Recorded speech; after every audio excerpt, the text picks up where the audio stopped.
What is Martin Luther king dream in I have a dream? उसका dream क्या था? क्योंकि वो महात्मा गांधी से काफ़ी इंस्पायर था, तो वो नॉन वायलेंस में बिलीव करता था। उसकी तरह उसका भी ये ड्रीम था कि पीस एंड सिविलिटी ये चारों तरफ हो, ये उसके फेलो बींग्स में, उसकी कंट्री में, सब तरफ पीस हो, हारमनी हो, सिविलिटी हो, ये सब कुछ वो चाहता था। He believes all men are created equal, are treated equal, and should enjoy the same rights and privilege. One of his most poignant lines from his famous I Have a Dream speech was that he hoped his children would be judged by the content of their character, not by the color of their skin. ये उसका dream था कि हर किसी को equal rights मिले, उसके colour के basis पे नहीं बल्कि उसके कैरेक्टर के बेसिस पर। He was inspired by Mahatma Gandhi's policy of non violent protest. Like him he had a dream of peace, harmony and civility in his country. Next, summarize L.A. Hill's view on principles of good writing. In this essay, he points out the rules and regulations to be served uh, in sharpening one's writing skills. At first, uh, step by step thoughts must be clearly brought out. One should read vividly to improve vocabulary. Writing is 90% perspiration, means hard work, and 10% inspiration. There are plenty of things around us for subject matter. While writing, one must keep in mind that the kind of readers one is writing for. The subject must be of topical interest. Presentation is very important in presentation, very important in writing. In the first paragraph, one's point of view must put forward. The last paragraph must sum up the clean ideas of one, what one is writing. Personal problems or complaints should not be included. It is better to write in a simple and conversation style. Prefer the concrete to the abstract words. Avoid slang expression. ये सब कुछ आप अपने answer में लिख सकते हो। Next, do you agree with Shah's assertion that spoken English is quite sufficient speech, quite sufficient for intelligible speech? Give evidence from the text. इस सारे ट्रांसक्रिप्ट में, सारे जो टॉक सीरीज है इसमें वो वही बोलते आए हैं कि जो ब्रोकन इंग्लिश है वो बहुत इंटेलिजिबल है, बहुत इंटेलिजेंट है। अगर हम अपनी बात को चाहे हम ब्रोकन इंग्लिश में रखें या स्पोकन इंग्लिश में या इंटेलिजेंट में, मोस्ट फ्लुएंट में, कैसा भी करके रखें, लेकिन अगर हम अपनी बात को अच्छे से रख सकते हैं तो वो इंटेलिजेंट ही हम कहें। इसका उन्होंने रेफरेंस दिया है कई, जैसे ये आपका पेज नंबर है 57 आपके चैप्टर, आपके बुक का, उसमें आपको ये लाइंस मिलती हैं। The two simplest and commonest words in any language are yes or no, but no two members of committee, ये British Broadcasting Corporation committee, pronounce them exactly alike. All that can be said is that every member pronouncing them in such a way that they would not only be intelligible in every English speaking country. तो ये आप preference दे सकते हो। इसके अलावा यहाँ पर भी दिया गया है जो कंपनी मैनर्स और होम मैनर्स वाली जो पैराग्राफ है, तो इसमें भी आप बता सकते हो कि अलग अलग कंपनी मैनर्स और होम मैनर्स होते हैं। और ये जो क्लॉकसेस्ट वाला रेफरेंस है ये भी आप दे सकते हो। इसके अलावा ये भी दे सकते हो जो एंड में 58 पेज के एंड पे, no foreigner can ever stress the syllables and make the voice rise and fall in question and answer, assertion and deny, in refusal and concept, in inquiry और information exactly as a native does. ये सारे आप reference दे सकते हो अपने answer में।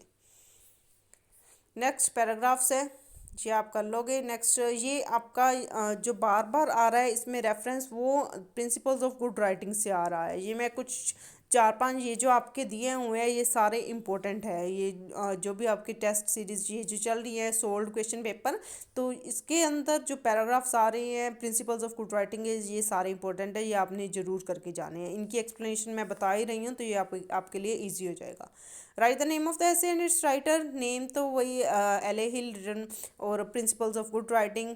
How can you find out about the things which interest different kinds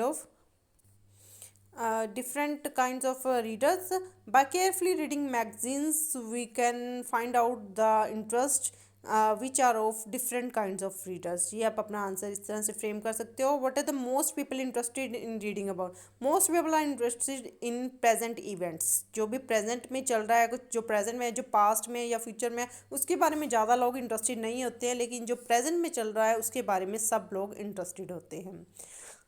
What kind of subjects should you choose for writing? You should choose subjects of topical interest, the latest fashion in some particular field, problems which worry people nowadays, and so on. जिस तरह का fashion चल रहा है, जिस तरह की आज के टाइम पे टेंशन चल रही है, अगर आप उस तरह का कोई सब्जेक्ट मैटर लिखोगे तो आपकी सक्सेसफुल होने की, आपकी जो रीडर्स की जो अटेंशन है वो मिलने के बहुत ज़्यादा चांसेस होते हैं। Why should you choose personal experience to write on? आपको अपना पर्सनल एक्सपीरियंस क्यों लिखना चाहिए? क्योंकि you will be able to write on these much more convincingly and with greater authority than on subject about which you have only second hand information. जो आप जिस experience का आपने खुद एक्सपीरियंस किया है, कोई ऐसी घटना हुई हो आपके साथ, कोई ऐसा इवेंट आपने देखा हो, कुछ भी ऐसा देखा हो, आपके साथ एक्सपीरियंस हुआ हो, तो उसके बारे में आप अच्छे से बता सकते हैं और रीडर्स को अम्यूज़ कर सकते हो, उसको उनको कन्विंस कर सकते हो कि वाकई इस तरह होता है, और वो उनको आप अलर्ट भी कर सकते हो कि ऐसे सिचुएशन में ना जाएं तो आप नहीं फंसोगे। तो इस तरह से आप अपने रीडर्स को ये बात पूरे कन्विंस करके बता सकते हो। Next, change the voice. They hosted their flag was hosted by them. I didn't do it, it was not done by me. They elected him president of the society, he was elected president of the society by them. She is writing a letter is being written by her. Do you like mangoes? Are the mangoes liked by you? Determiners. He married an European. You can choose any of these topics, any of these books. He took off his shoes before entering the table. Next, they presented an energetic dance. Is there some milk in the jug? Next, models. We should help the needy. You dash, you have to see a doctor. Dash, you help me please. Will you help me please? It will rain today, it would rain today, it should rain today, कुछ भी आ सकता है। May you live long, ये एक वो है, कामना है, प्रेयर है। Next, antonym. शार्प मतलब तीखा, और रफ अप्रोक्सीमेट, ये मतलब इतना तीखा नहीं, इतना ब्लंट नहीं, इतना सामने से आकर वार करने वाला नहीं। अप्रोक्सीमेट, रफली कुछ भी आ सकता है। असेंट ऊपर जाना, डिसेंट नीचे आना। डिसेंट ये वो डिसेंट विनम्र वाला डिसेंट नहीं, DESCENT, डिसेंट नीचे आना। काइंड मतलब बहुत दयालु। क्रूअल मतलब बहुत कठोर। कोर्स मतलब खुरदरा। सॉफ्ट मतलब बिल्कुल नरम। ब्राइट चमकीला। ग्लूमी मतलब बहुत अंधकारमय। ट्रांसलेशन। उन्होंने कई पेड़ काटे। ही उन्होंने कई पेड़ काटे।